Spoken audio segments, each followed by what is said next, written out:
Esta tarde se reportaron narcobloqueos y quema de vehículos en distintos puntos de Michoacán, en los límites con Jalisco y en Guanajuato. En cuestión de horas, comandos incendiaron unidades de transporte de carga, vehículos particulares y establecimientos comerciales, provocando el cierre total o parcial de importantes carreteras federales como la carretera Uruapan-Carapan, la Pénjamo-Abasolo, la Pénjamo-La Piedad. Pero también hubo quemas en la carretera estatal libre Abasolo-San Gregorio, Marabatío-Zapotlanejo, así como en la México-Guadalajara.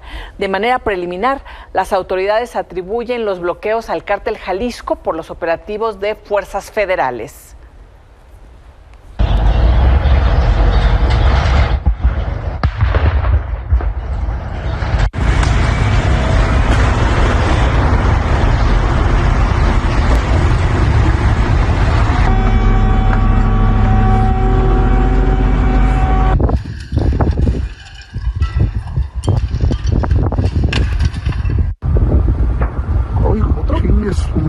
¿Las llantas no vas en un camión? Sí, güey.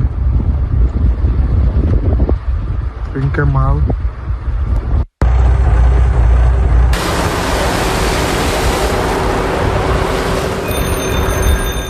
De acuerdo con fuentes de Milenio, las Fuerzas Armadas y agentes de investigación federales aprovechan un conflicto interno entre células de Jesús Rivera Aguirre, el Gordo Chuy, y Heraclio Guerrero Martínez, el tío Laco, ambos considerados como hombres cercanos al Mencho.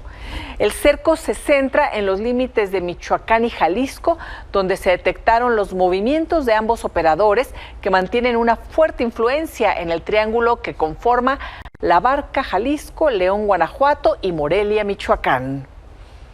¿Y cuál es la situación esta noche? Vamos directamente con nuestro corresponsal Jesús Padilla, quien se encuentra en Guanajuato. Jesús, muy buenas noches.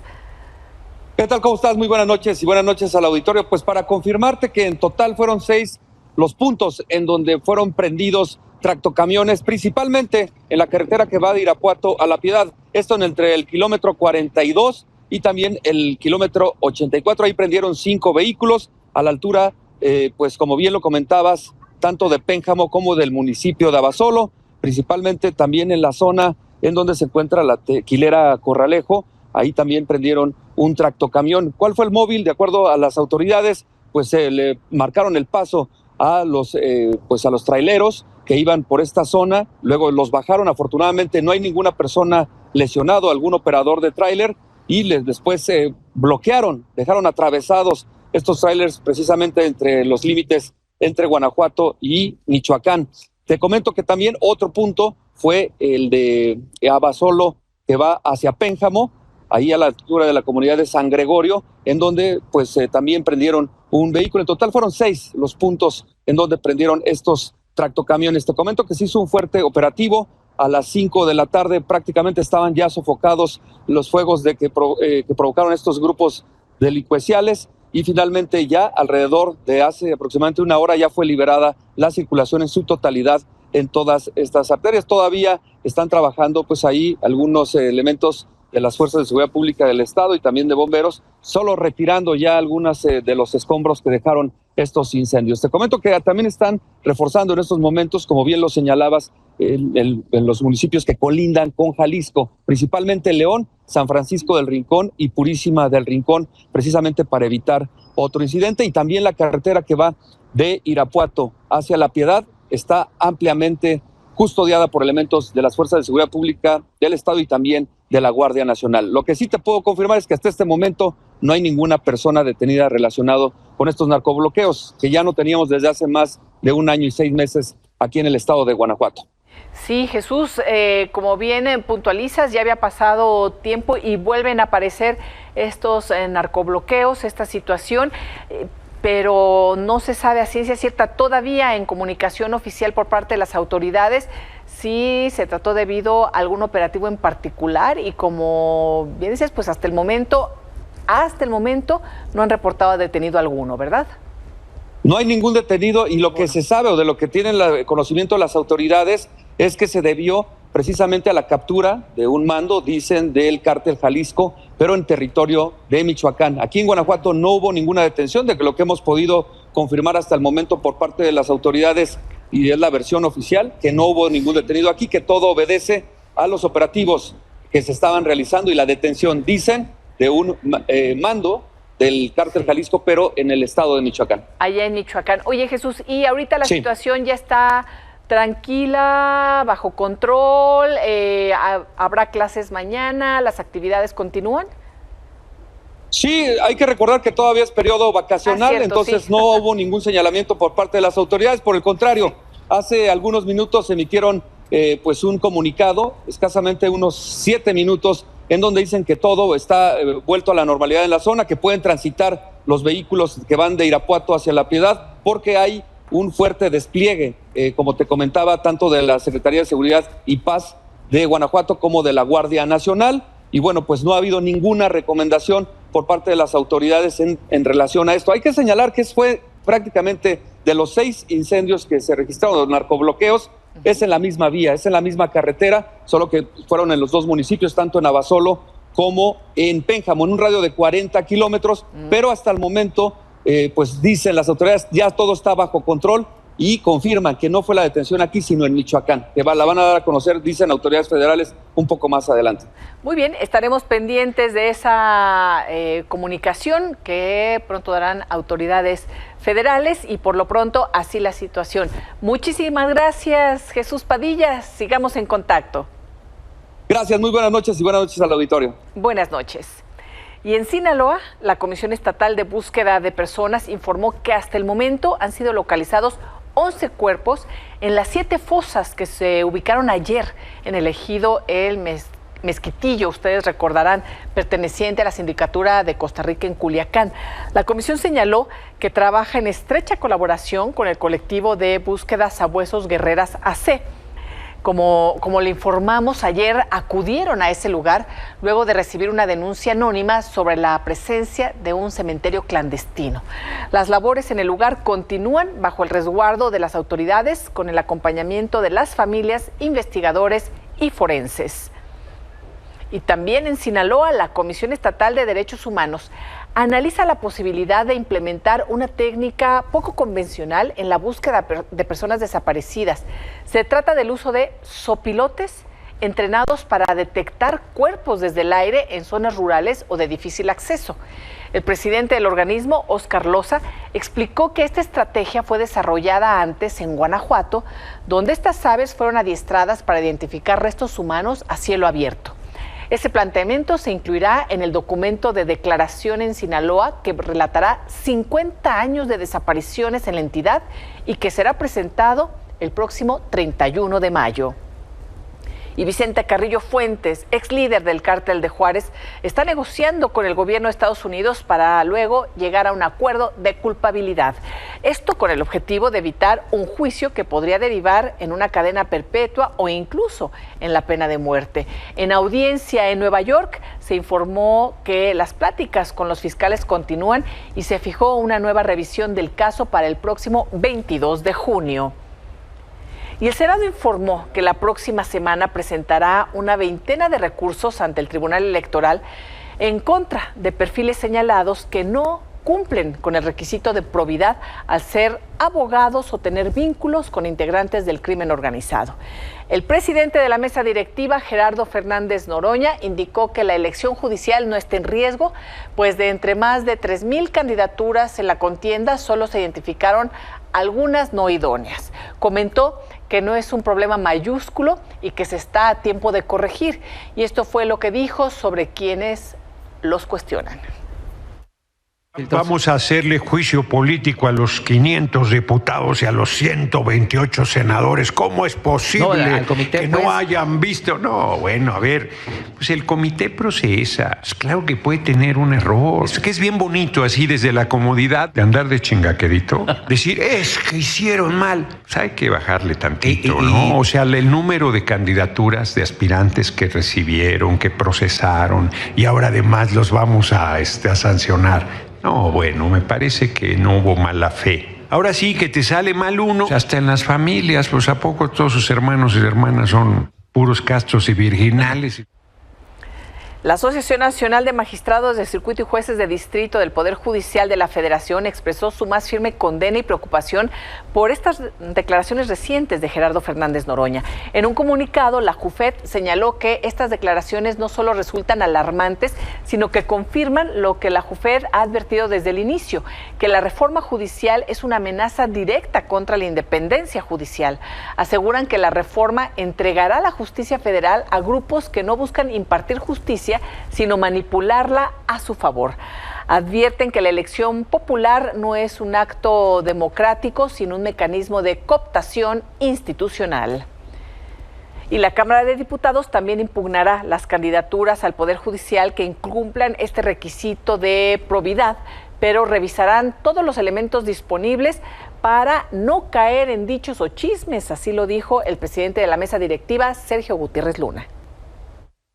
El presidente Noroña decía que en un par de días se tendría un análisis, una valoración.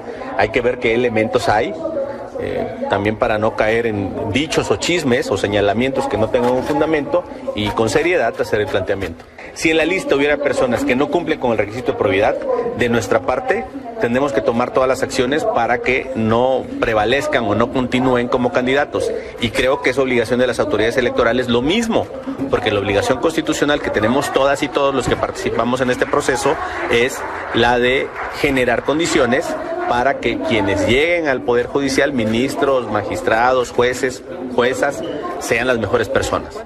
Por su parte, el coordinador del PAN, Ricardo Anaya, acusó que el abogado del Z40, Fernando Escamilla, es candidato a juez penal y agregó que otro candidato aspira al mismo cargo aun cuando ya fue destituido por abuso sexual. Lo mismo pasa con un aspirante que es ministro de culto de la Iglesia de la Luz del Mundo y defensor de Nazón, Joaquín García, sentenciado en Estados Unidos por delitos sexuales en contra de menores. Anaya acusó que a Morena se le ha ido saliendo de control el proceso. Anunciando desde hace meses, por supuesto que es un absoluto cochinero, una simulación y algo que va a acabar muy mal. El objetivo de Morena fue tomar el control total y absoluto del Poder Judicial. Por eso tomaron el control de los comités de evaluación. Pero las cosas se les han ido o saliendo de control o es parte de su acuerdo con los criminales y esto lo van a tener que aclarar.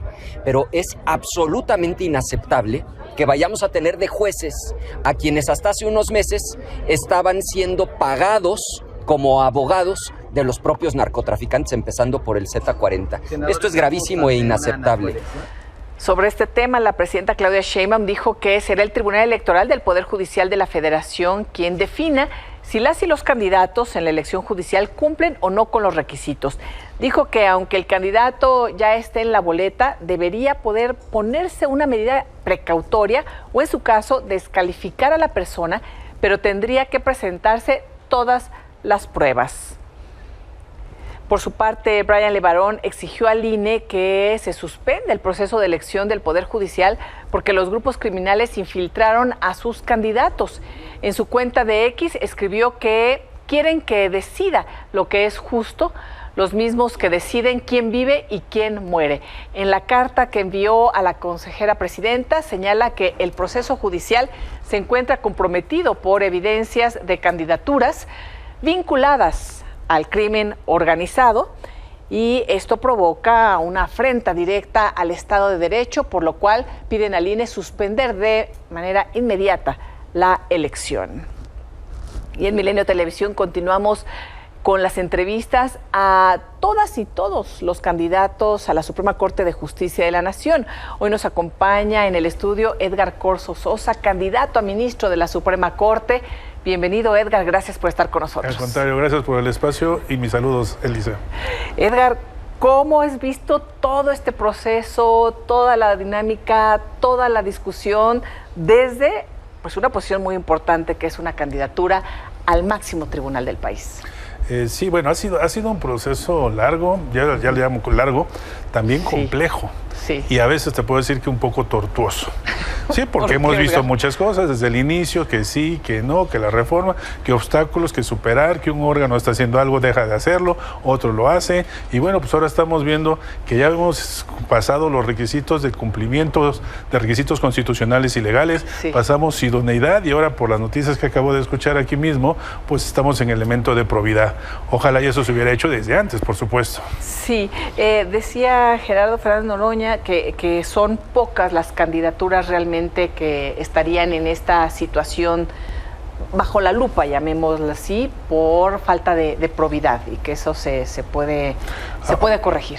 Aunque sea una, yo creo que eso se tiene que filtrar. Yo lo único que comento es que debió haber sido desde antes y no en este momento. Pero bueno, es algo una innovación, es algo novedoso y estamos aprendiendo. Esperemos que esta experiencia nos sirva para el cambio que va a seguir en el año 2027. Sí, y bueno, ahí hay candidaturas muy interesantes también. Por supuesto, están todos estos focos rojos que en los medios se han mencionado, se han revelado también con datos muy concretos, pero muchas otras con perfiles de hombres y mujeres que tienen una preparación importante, que podrían ocupar estos puestos relevantes dentro del Poder Judicial Federal, pero a su vez es muy difícil darse a conocer, Edgar. Totalmente de acuerdo.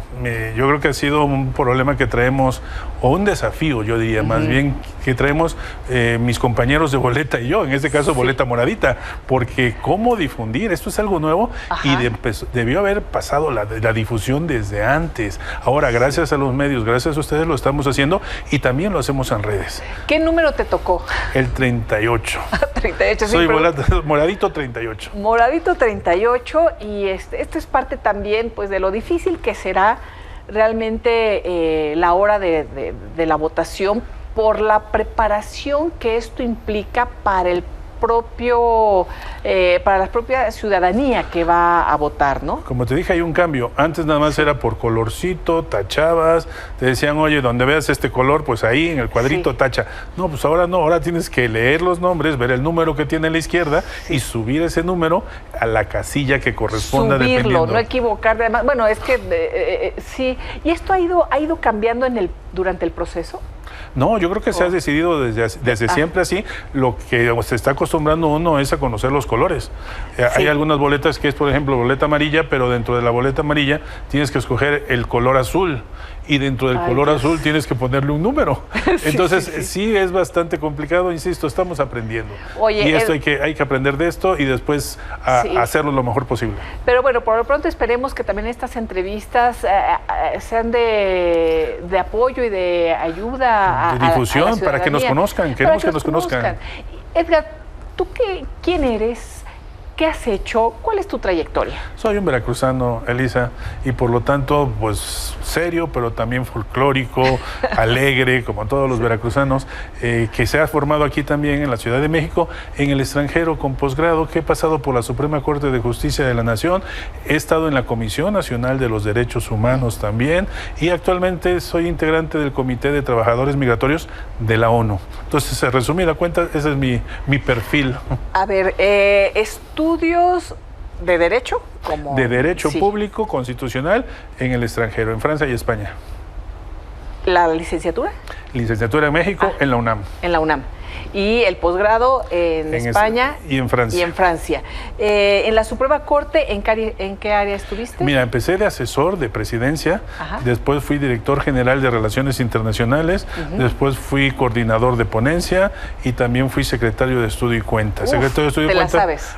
Digamos que la conozco. Fueron 6 años de mi vida muy productivos, me cambiaron la perspectiva, por supuesto. Es un lugar donde llegan a los asuntos de mayor impacto a nivel nacional y es una formación muy especial estar ahí adentro de la Corte, ver los asuntos que te llegan, tratarlos, discutirlos, incluso con tu mismo ministro. O sea, aprendes, es una escuela nueva que yo recomiendo que toda persona que quiera tener una vida jurisdiccional, que pase por la Suprema Corte de Justicia de la Nación. Por ahí. Bueno, y ojalá también es importante las personas que han estado o que tienen toda esta formación de carrera, porque llegas a un lugar en donde hay una dinámica muy particular que se debe de conocer.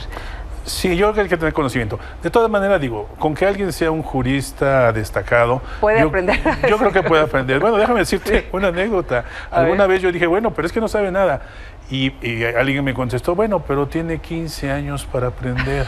Antes el mandato era de 15. Era de 15. Ahora ¿De cuánto va a ser? Ahora va a ser de 12 o puede ser 12. de 8, dependiendo el número de votos que obtengas. Ahora, ojalá se elijan a las mejorcitas, los mejorcitos, para que la curva de aprendizaje sea mínima o nula, porque ya llegan con todo el conocimiento. Y además, ¿no? como es un cambio tan fuerte, necesitamos una Corte bien integrada, que dé los lineamientos, que con sus resoluciones el resto del Poder Judicial se vaya estableciendo y fortaleciendo, porque cambiamos todo, y no solo a nivel federal, Elisa, también a nivel local.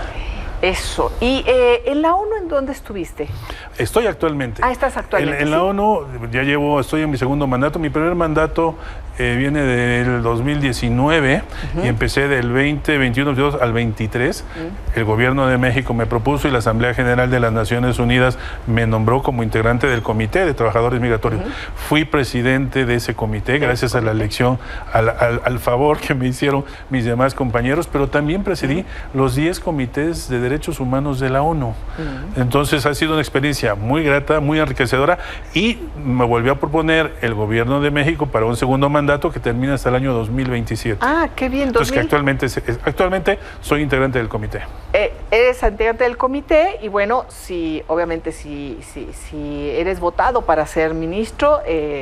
yo creo que hasta ahí llegaría. Hasta ahí llegas. Y no habrá problema porque convencionalmente, es decir, la Convención Internacional que me da el mandato dice que en caso de renuncia, el gobierno de la persona que renuncia puede proponer a otra persona para que termine el mandato. Ah, perfecto. No habría ahí ningún problema. No hay ninguna incompatibilidad. Obviamente llegas también con todas estas credenciales y habiendo pasado por la Comisión Nacional de Derechos Humanos, teniendo también este contacto directísimo con la protección. Totalmente. Me tocaron las materias de migración, agravio a periodistas, agravio a defensores de derechos humanos y también víctimas de trata de personas. Fueron 4 temas que pues estuve viéndolos a nivel nacional y todos jalan de una determinada manera. Agravio a periodistas, por ejemplo, sigue siendo un tema y seguirá siéndolo, pero también el de migración.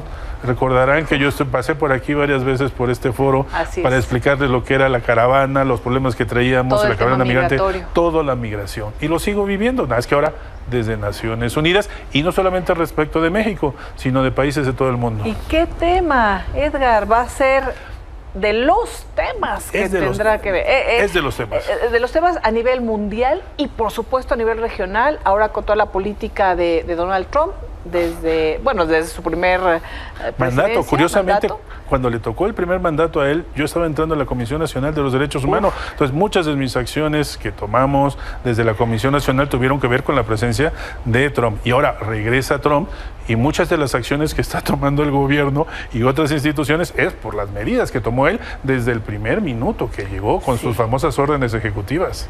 Oye, Edgar, ¿crees que exista esta posibilidad de llegar o ves una competencia, pues incluso, no sé si llamarla desleal o desequilibrada ante los recursos que pueden tener otras personas? Bueno, aquí hay que recordar que no nos dieron recursos. Curiosamente, en las otras elecciones de diputados, de senadores, de gobernadores, de presidentes, les dan recursos públicos. En este caso no nos dieron, solo nos autorizaron, en el caso de ministros y ministras de la Corte, que podemos de nuestros recursos gastar hasta 1.400.000 pesos. Eso es complicado. A ver, si yo, pues mi vida es de investigación, soy profesor, yo no tengo 1.400.000 pesos guardados ahí en mi cuenta. Entonces he tenido que estar haciendo algún esfuerzo, pues para tener el dinero suficiente para hacer los gastos. Entonces creo que eso sí no lo tomaron muy en cuenta desde el inicio. Sí, ¿y has entrado el tema de redes? Sí, totalmente. Ha sido una parte muy... Nos lanzaron a eso. Si no nos dan tiempo en medios de comunicación con ustedes, el INE, si no nos da tampoco en radio, pues vámonos directo a las redes. Entonces todo el mundo andamos en redes. Si te metes tú a redes ahorita, hay una explosión de noticias judiciales, o sea, ni yo mismo me acostumbro. Y otro candidato, y otro candidato, y otro candidato, porque es ahí el medio que nos dieron. Sí, bueno, esperemos que nos demos a la tarea, la ciudadanía, de investigar, de conocer, de profundizar en estos perfiles. Y para cerrar, por lo pronto, Edgar, ¿qué le dirías a la ciudadanía que nos está viendo en estos momentos? Que estamos en un momento importante. Sí. Es algo inédito, novedoso, en donde yo creo que hay que rescatar el rostro de justicia social en la impartición de la justicia. Yo creo que hay que voltear. Sí, porque a veces veíamos que no se volteaba del todo. Hemos visto cómo se ha reformado la Constitución muchísimas veces para poner cierto contenido que se está trabajando con esta integración del legislativo, también con el gobierno. Es algo que yo le llamo un humanismo constitucional mexicano, porque están ahí las reformas. Entonces ahora sí hay que hacer todo lo posible porque evitar hasta donde se pueda los privilegios, erradicarlos, cuestiones de opulencia también, de nepotismo, de corrupción. Es el momento, pero también no dejar a nadie atrás. Es decir, vámonos todos juntos, hay que aplicar la igualdad, la no discriminación y, por supuesto, la progresividad de los derechos humanos. Artículo primero constitucional no se olvida. Así que el uno constitucional no se olvida. Edgar Corzo, muchísimas gracias por acompañarnos y estemos en comunicación. Con mucho gusto. Gracias, Elisa. Buenas noches. Buenas noches. Una pausa y volvemos con más información.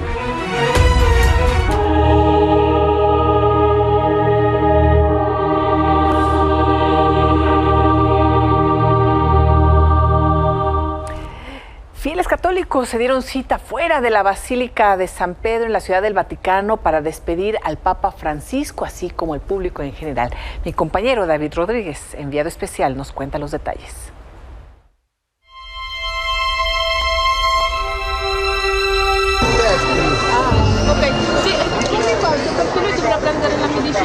Assaggia un goccettino non la deve bere tutta, signora. Miles de fieles católicos hicieron fila desde las 6 de la mañana afuera de la Basílica de San Pedro, en el Vaticano, para despedir al Papa Francisco.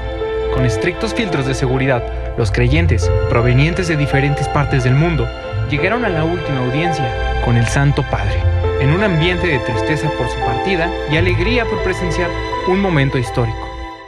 Molto emozionata, sì, perché il Papa Francesco è stato un grande uomo, sì. Sì, e questo è un momento bellissimo. Sì.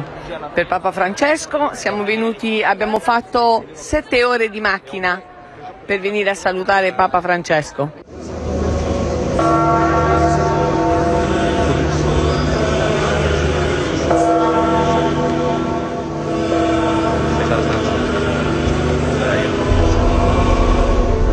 Argentinos que llegaron al Vaticano recordaron al padre Jorge Bergoglio como un hombre ejemplar y aunque lamentaron que durante su pontificado nunca regresó a su país natal, aseguran que ha sido el mejor papa de los últimos años. Muy fuerte, es una pérdida muy grande. Tenemos toda nuestra familia que está allá, que está participando lógicamente en todo el país con distintas misas, ceremonias que se están haciendo por el eterno descanso del alma del padre, y la verdad que fue un golpe muy fuerte para Argentina porque era un papa muy querido y justamente siendo argentino había un vínculo muy grande que nos unía, a pesar de que él no pudo volver a la Argentina desde que asumió como papa.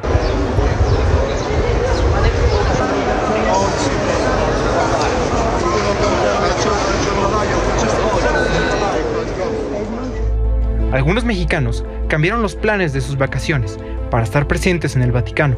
También recuerdan a Francisco con cariño, luego de su visita a México en febrero de 2016.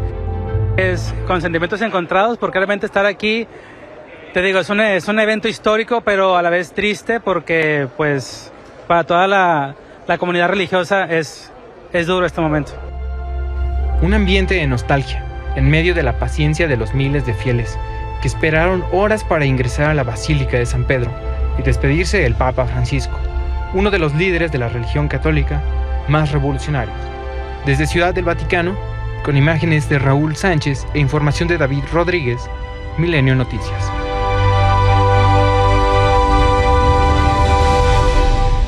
Bueno, y también largas filas para la prensa que llegó de distintas partes del mundo para acreditarse. Y bueno, los precios de vuelos y hoteles en Roma se han disparado hasta en un 60%. La ciudad que recibe estos días a estos fieles para despedir al pontífice y asistir a la elección de su sucesor. Las tarifas, como le digo, han aumentado los costos que doblan las tarifas habitual aún en temporada alta. La Confederación de Agencias de Viaje ha declarado estar saturadas tras las organizaciones de viajes a estas zonas.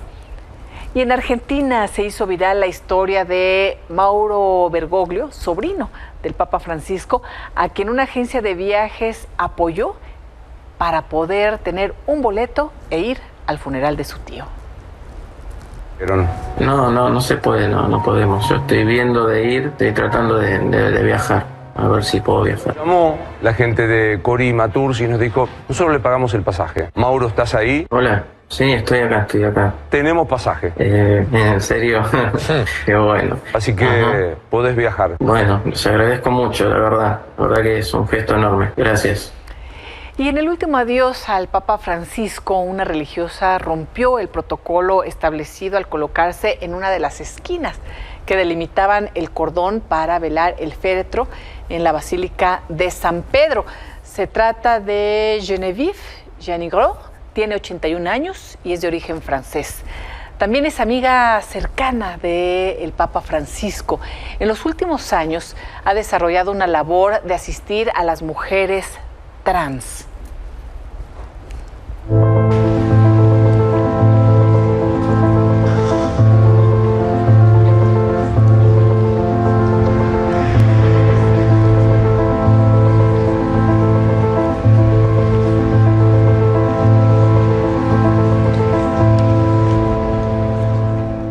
Y en Buenos Aires, el Club Atlético San Lorenzo de Almagro realizó una misa en homenaje a su hincha más célebre, el Papa Francisco. Nos enlazamos con nuestra corresponsal en Argentina, Lucía Cholaquian Herrera. Buenas noches, Lucía. Estamos en el Oratorio de San Antonio, donde hoy se celebró una misa en homenaje al Papa Francisco.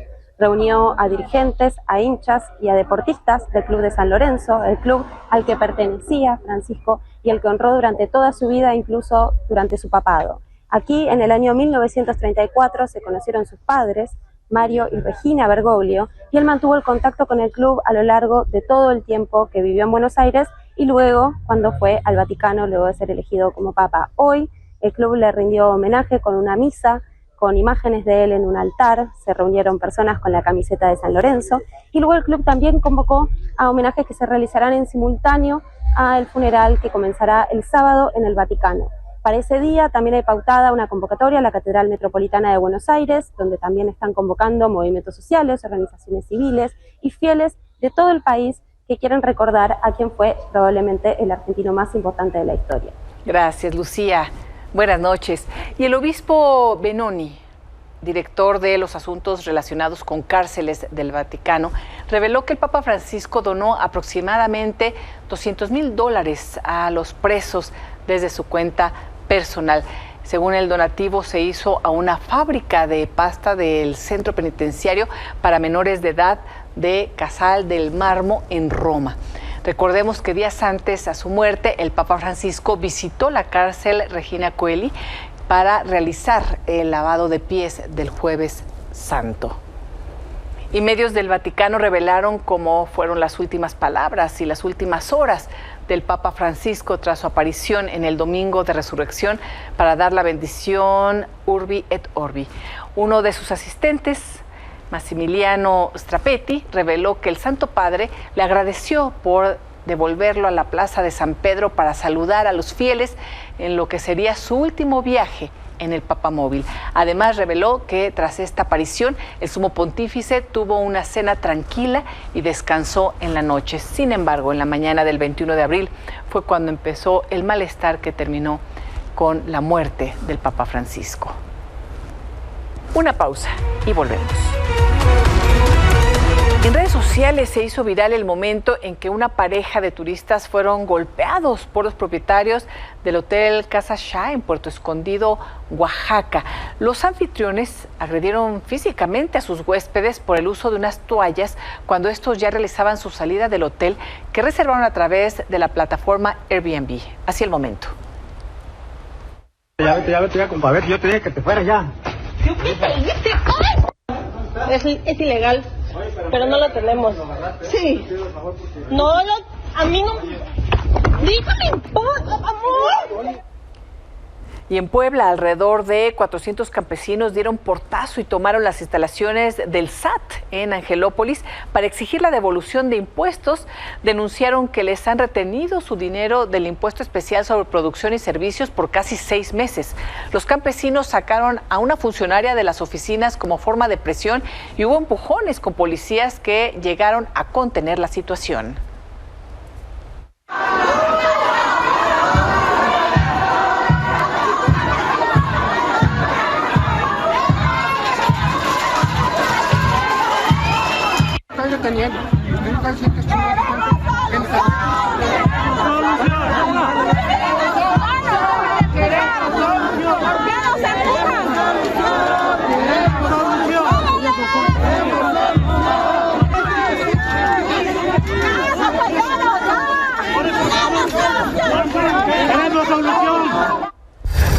Y la Comisión Ambiental de la Megalópolis activó la contingencia ambiental en el Valle de México debido a los altos índices de contaminantes registrados en la Ciudad de México y el Estado de México, por lo que se recomienda evitar realizar actividades al aire libre.